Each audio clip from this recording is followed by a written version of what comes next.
এই ভিডিওটা কেউ এড়িয়ে যাবেন না। এই ভিডিওটা বাংলাদেশের সকল নাগরিকের জন্য প্রয়োজন।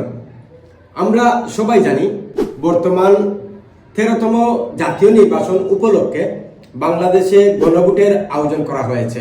এই গণভোটটা কি? আমরা পরস্পর শুনতে পাচ্ছি হে অথবা না ভোট দিতে হবে। আমরা অনেকেই জানি না এই হে ভোট মানে কি আর না ভোট মানে কি। তাহলে আমরা কোন ভোটটাই দেব?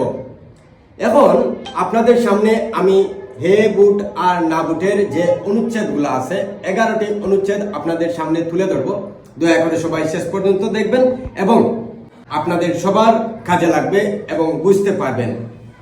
তো প্রথম অনুচ্ছেদ হচ্ছে তত্ত্বাবধায়ক সরকার নির্বাচন কমিশন ও সরকারি কর্ম কমিশন পিএসসি গঠনে সরকারি দল ও বিরোধী দল একত্রে কাজ করবে।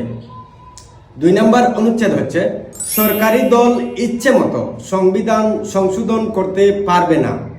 3 নম্বর অনুচ্ছেদ হচ্ছে সংবিধানের গুরুত্বপূর্ণ পরিবর্তনের ক্ষেত্রে গণভোটের বিধান চালু হবে।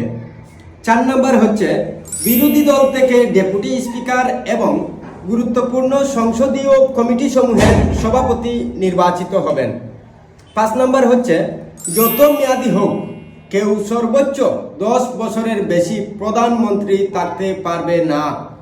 6 নম্বর হচ্ছে সংসদে নারীর প্রতিনিধিত্ব পর্যায়ক্রমে বাড়বে। 7 নম্বর হচ্ছে ক্ষমতার ভারসাম্য প্রতিষ্ঠার জন্য পার্লামেন্টে একটি উচ্চ কক্ষ গঠিত হবে। 8 নম্বর হচ্ছে দেশের বিচার ব্যবস্থা স্বাধীনভাবে কাজ করবে। 9 নম্বর হচ্ছে আপনার মৌলিক অধিকারের সংখ্যা বাড়বে, যেমন ইন্টারনেট সেবা কখনো বন্ধ করা যাবে না। 10 নম্বর হচ্ছে দ্বন্দ্বপ্রাপ্ত অপরাধীকে রাষ্ট্রপতি ইচ্ছে মতো ক্ষমা করতে পারবেন না। 11 নম্বর হচ্ছে রাষ্ট্রপতি ও প্রধানমন্ত্রীর ক্ষমতার মধ্যে ভারসাম্য থাকবে।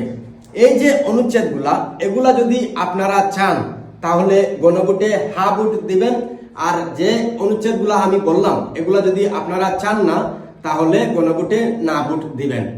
তো এই ভিডিওটা বা এই অনুচ্ছেদগুলা সবার জানা জরুরি। দয়া করে সবাই ভিডিওটি শেয়ার করে দিবেন যাতে বাংলাদেশের সকল নাগরিকের কাছে এই ভিডিওটা পৌঁছে যায় এবং সবাই গণভোট সম্পর্কে জানতে পারে, বুঝতে পারে, তার নিজের স্বাধীনতা সে প্রকাশ করতে পারে এই ভোটের মাধ্যমে। ধন্যবাদ সবাইকে। আজকে এই পর্যন্ত। সবাই ভালো থাকবেন, সুস্থ থাকবেন। আল্লাহ হাফেজ। আসসালামু আলাইকুম।